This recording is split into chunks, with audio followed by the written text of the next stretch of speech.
안녕하십니까. 오늘은 코로나로 인해서 여러분과 비대면으로 만나게 되었습니다. 언젠가 코로나가 사라지고 여러분과 얼굴을 보면서 같이 공부했으면 좋겠습니다. 덴마크쌤의 과학 놀이터로 오신 것을 환영합니다.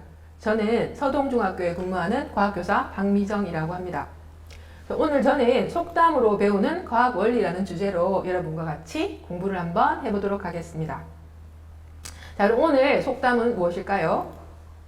자, 선생님이 초성으로 해놨거든요. 그러면 한번 생각을 해보도록 할게요. 자, 비읍, 비읍, 상시옷, 이응, 이응, 키읔, 리을, 미음, 비읍, 기역입니다. 자, 그림을 잘 보고 속담을 한번 맞춰보세요. 자, 시간을 10초 드리겠습니다.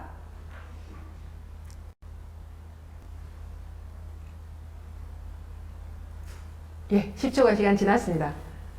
예. 혹시 친구들이 맞췄는지 되게 궁금해요. 답을 들을 수 있으면 좋겠는데 답을 들을 수가 없어서 무척 안타깝습니다. 자, 보시면 제목은 부부싸움은 칼로 물베기라는 주제로 과학 공부를 한번 해보도록 할게요. 자, 여기서 질문 첫 번째, 칼로 물베기 가능할까? 라는 주제를 한번 생각해 봤거든요. 자, 그림을 한번 보시면, 자, 이 그림은 중학생이 되기 전에 꼭 읽어야 할 만화 과학 교과서라는 내용에서 선생님이 가지고 왔습니다. 보시면 지금 무사가 나타났습니다. 그래서 연못에 있는 물을 베고 있습니다. 칼로. 자, 정말 칼로 물베기 가능할까요? 자, 여러분의 생각은 O일까요? X일까요? 지금 한 이쁜 학생이 X라고 대답했습니다. 자, 그 다음 두 번째 문제 갈게요. 자, 그러면 칼로 얼음배기 가능할까요? 칼로 얼음배기 가능하다고 합니다. 네, 지금 웬 도사님이 얼음을 칼로 베고 있습니다.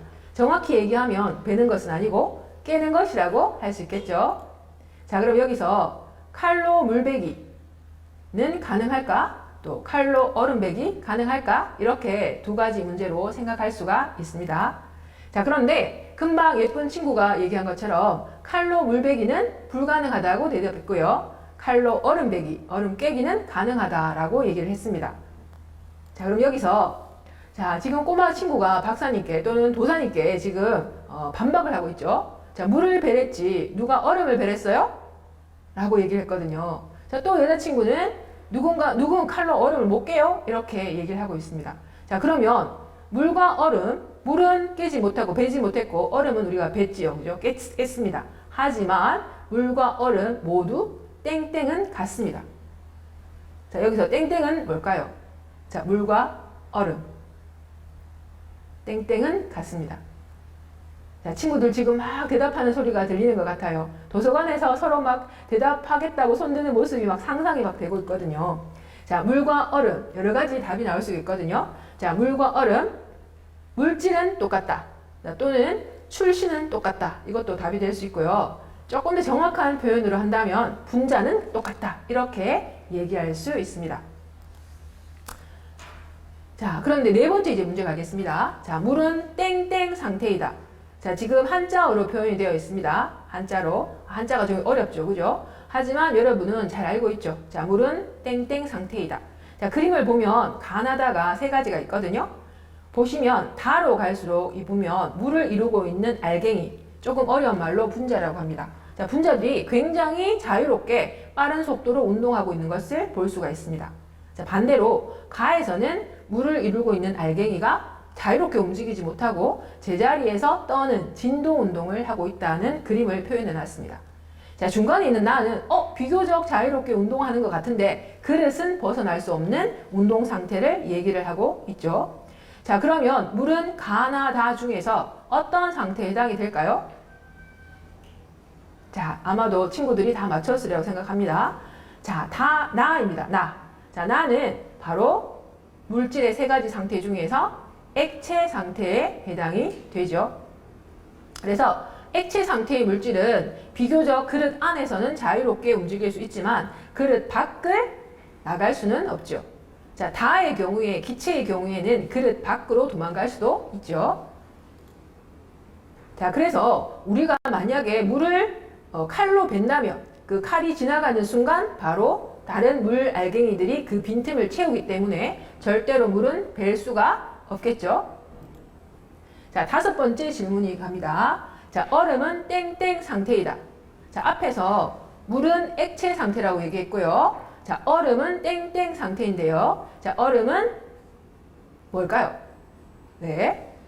네, 고체 상태에 해당이 됩니다. 딱딱한. 그래서 가나다 그림 중에서 물을 이루고 있는 알갱이들이 많이 자유롭게 움직이지 못하지만 제자리에서 진동 운동하고 있는 가가 바로 고체 상태에 해당된다고 할 수 있습니다. 그럼 여기서 칼로 얼음을 내리친다면 두 동강이나 세 동강이나 나겠죠. 그죠? 자, 이때 동강이 난 것들이 다시 모여서 원래 얼음 상태로 돌아갈 수 없습니다. 자, 그래서 이 지구상에 있는 물질은 고체, 액체, 기체, 일반적으로 세 가지 상태 중에 하나에 속한다고 할 수 있죠. 자, 예를 들어서 얼음과 같은 고체, 물과 같은 액체, 수증기와 같은 기체 상태로 구분한다고 할 수 있습니다. 물론 네 번째 상태인 플라즈마 상태도 있을 수 있지만 우리 주위에서는 세 가지 상태 중에 하나에 속한다고 할 수가 있겠습니다. 자, 그러면 자, 얼음인 고체가 열을 받으면 물인 액체 상태인 물이 될 수가 있고요. 자, 액체 상태인 물이 열을 받게 되면 기체 상태인 수증기가 될 수가 있겠죠. 자, 아까 그림에서 본 것처럼 고체 상태인 얼음을 이루고 있는 물 분자는 자유스럽게 이동하지 못하고 제자리에서 진동 운동을 한다고 얘기를 했고요. 자, 액체 상태인 물은 그릇 안에서 비교적 자유롭게 움직일 수 있습니다. 자, 그 다음 에너지를 제일 많이 갖고 있는 기체 상태인 수증기는 뚜껑이 없다면 굉장히 자유스럽게 멀리 날아갈 수가 있겠죠. 자, 그러면 여기서 이게 도대체 무슨 상관인가 라는 질문을 가질 수 있겠죠. 그죠? 자, 아까 앞에서 선생님은 부부 싸움은 칼로 물베기라는 속담을 얘기했지만 선생님은 친구 싸움은 칼로 물베기라고 한번 바꿔보았습니다. 자, 만약에 친구 사이의 관계가 고체 상태와 같다면, 딱딱하다면 어떤 충격에 의해서 딱 한번 해버리면 어떻게 될까요? 친구 사이가 갈라지겠죠. 그런데 만약에 친구 사이가 물과 같은 액체 상태라면 어떤 충격에 의해서 한번 딱 하더라도 빈틈을 메꾸면서 다시 원래의 액체 상태로 돌아갈 수가 있겠죠. 자, 아까 그림에서 본 것처럼 고체에서 액체가 될 때는 열이 필요하다고 얘기했죠. 마찬가지로 서먹한 친구 사이에서 정말 다정한 친구 사이가 되기 위해서는 따뜻한 말과 따뜻한 행동, 따뜻한 관심이 필요하다고 저는 생각합니다. 자, 이 그림은 애인과 빨리 화해하고 싶다면 이렇게 말해라 라는 데서 선생님이 갖고 온 그림인데요. 엄청 마음에 듭니다. 그래서 따뜻한 말이 필요하구나.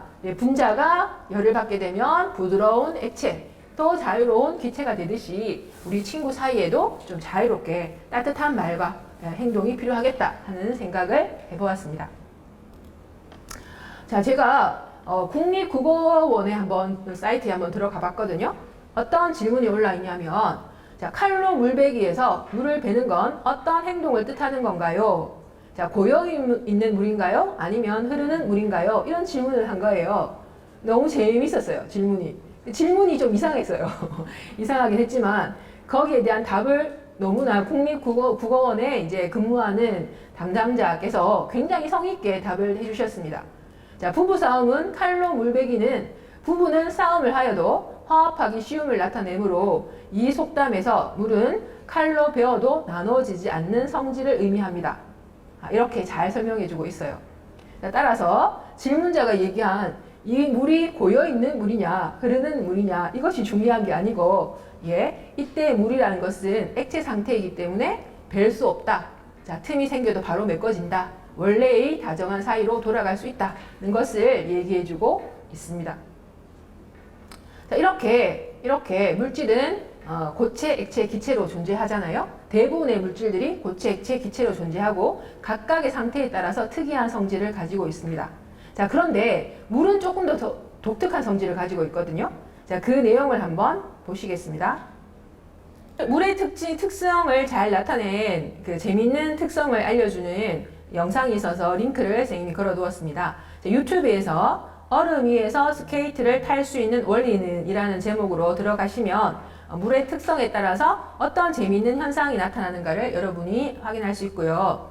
그 다음에 두 번째, 명탐정 코난, 누구도 풀 수 없는 얼음의 함정이라는 제목을 치게 되면 물의 성질과 관련된 재미있는 어떤 얘기가 진행이 됩니다. 그래서 여러분이 이 사이트로 한번 들어가 보시면 굉장히 재미있는 것을 보실 수 있습니다.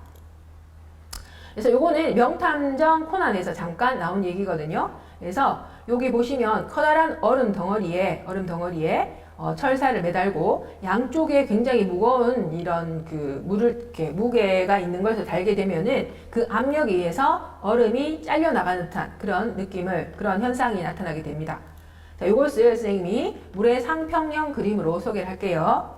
자, 물의 상평형 그림이라고 하는 것은 온도와 압력에 따라서 물이 어떤 상태로 존재하는가를 알 수 있게 하는 그림입니다. 자, 또는 두 개 이상의 상이, 예를 들면 얼음과 물이 같이 존재할 수 있는 온도 압력, 또는 물과 수증기가 같이 존재할 수 있는 온도 압력을 찾아서 그림으로 그려 놓았다라고 생각해도 됩니다. 자, 그럼 여러분이 그림에서 보시다시피 온도가 높고 압력이 낮으면 water vapor, 수증기 상태로 물이 존재한다는 것을 알 수가 있죠. 다음 반대로 온도는 낮고 압력이 높을 때는 아이스, 고체 상태인 얼음으로 존재한다는 것을 알 수가 있습니다. 자, 그것과 사이에 중간 상태에 해당하는 곳이 바로 water, 물이 되겠죠. 네, 그래서 이런 상태를 우리가 물의 상평형 그림을 통해서 알 수가 있거든요. 자, 그래서 아까 선생님이 얘기한 것처럼 이 지구상에 있는 물질은 고체, 액체, 기체 상태로 존재를 할 수 있고, 마찬가지로 물도 얼음, 물, 수증기로 존재할 수가 있다는 거죠.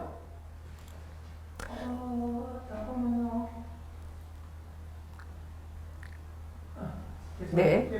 네. 자, 그럼 물의 상평형 그림을 다시 조금 더 복잡하지만 또 재미있는 현상을 설명할 수 있는 부분이 있으니까 한번 보시겠습니다. 자, 지금 아름다운 김연아 선수가 스케이트를 타고 있죠. 자, 요거는 어떻게 가능한가 하는 것을 상평형 그림을 통해서 한번 알아볼게요.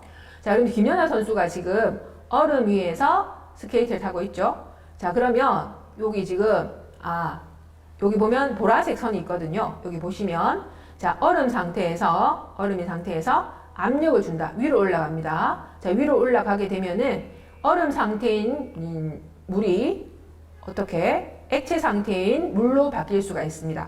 자, 그러면 얼음이 녹아서 물이 되면은 스케이트 날하고 사이에 마찰이 줄어들게 되겠죠. 그래서 김연아 선수가 아주 미끄럽게 얼음판을 스케이팅을 할 수가 있다는 얘기죠. 그런데 이 물의 이러한 성질은 다른 물질에서는 나타나지 않는 성질입니다. 아까 앞에서 링크를 소개를 했는데요. 그 링크를 들어가게 되면 왜 얼음은 압력을 주면 물이 되는가? 다른 물질하고는 다르게 왜 그렇게 되는가? 하는 이유를 잘 설명해 두었습니다. 자, 그리고 쉽게는 얼음에 붉은색 선을 보시면 되겠습니다. 얼음에 열을 가하게 되면 고체 상태 얼음을 거쳐서 물이 되었다가 다시 수증기가 된다는 것을 상평형 그림을 통해서 알 수가 있죠. 그래서 우리는 상평형 그림이 좀 어렵긴 하지만 온도를 바꿔보고 압력을 바꿔보면 물질의 상태가 어떻게 변하는지를 우리가 해석을 할 수가 있습니다. 자, 이 문제는 수학 능력 시험에 나왔던 문제거든요. 선생님이 한번 소개할게요. 자, 실험 과정을 보시면 온도 T1, 어떤 온도인지 모르겠지만 특정 온도 T1에서 그림과 같이 추가 달려있는 철사를 얼음에 걸쳐 놓는다. 자, 일정한 온도를 유지하면서 변화를 관찰한다 했습니다. 자, 실험 결과 및 가설을 보면 철사가 얼음 속으로 파고 들어가면서 이동하여 추가 바닥으로 떨어졌고 얼음의 크기는 변화 없었으므로 가설은 타당하다. 자, 이렇게 얘기하고 있거든요.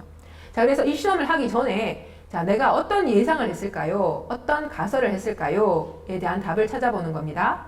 자, 이 실험의 가설로 가장 적절한 것은 1번, 온도가 일정하면 얼음은 상태 변화하지 않는다. 자, 2번, 압력이 일정하면 물은 상태 변화하지 않는다. 3번, 온도와 압력이 증가하면 얼음이 물이 될 수 있다. 자, 4번, 온도가 증가하면 얼음이 물이 될 수 있다. 5번, 압력이 증가하면 얼음이 물이 될 수 있다. 자, 여러분, 금과터에 찾아오는 똑똑한 여러분, 자, 답이 몇 번일까요? 자, 조금 어렵나요? 자, 그럼 다시 실험 과정으로 올라보겠습니다. 가에서 온도 T1에서 그림과 같이 추가 달려있는 철사를 얼음에 걸쳐 놓는다 라고 얘기했거든요. 그러면 추가 달려있는 철사라고 한다면 자, 이 얼음은 뭐를 받는다? 압력을 받는다 라고 해석할 수 있겠죠. 그리고 나에서 일정한 온도를 유지하면서 변화를 관찰한다 라고 얘기했습니다. 그러니까 온도는 변화가 없다는 것을 얘기하겠죠. 자, 그러면 이 실험의 가설로서 가장 적절한 것은 온도는 변하지 않지요. 온도를 언급하는 건 아닙니다. 그죠? 그러면 압력이 증가하면 얼음이 물이 될 수 있다. 자, 아까 김연아 선수가 얼음판 위에서 스케이팅을 할 수 있는 이유와 같습니다. 그래서 고체 상태인 얼음에 압력을 주게 되면 다른 물질과는 다르게 얼음은 물이 될 수가 있어서 이 철사가 파고 들어가서 마침내는 책상 아래로 떨어질 수가 있다는 얘기죠. 그래서 이 실험의 가설로 가장 적절한 것은 압력이 증가하면 얼음이 물이 될 수 있다. 답이 5번이 되겠습니다. 자, 그래서 오늘은 이 도입 강연은 여기서 마치겠는데요. 오늘 배운 속담, 속학 원리, 부부싸움은 칼로 물베기와 관련된 물질의 상태와 물의 독특한 성질에 대해서 알아봤습니다. 다음에는 대면으로 꼭 만나 뵙기를 희망합니다. 감사합니다.